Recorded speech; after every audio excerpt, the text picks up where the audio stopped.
YouTube, இன்ஸ்டாகிராமில் content create பண்ணும்போது காப்பிரைட்ஸே வராத ஸ்டாக் வீடியோஸ் டவுன்லோட் பண்ணுறதுக்கான பெஸ்ட் வெப்சைட் என்னங்கிறத அந்த வீடியோவில் பார்க்க போகிறோம்.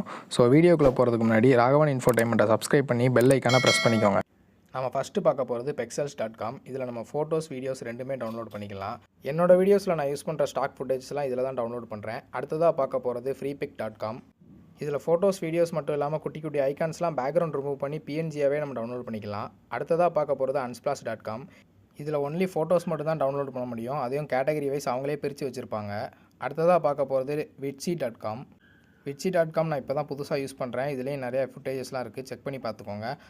அடுத்ததாக பார்த்தீங்கன்னா மைக்ரோசாஃப்ட்டோட பிங் வெப் ப்ரௌசர். இந்த ப்ரௌசரில் பார்த்தீங்கன்னா கோபைலட்னு ஒரு ஆப்ஷன் இருக்கும். அதில் போய்ட்டு நம்ம வந்து ப்ராம்ப்ட் அடித்தோன்னா நம்ம இமேஜ் ஜென்ரேட் பண்ணி தந்துடும்.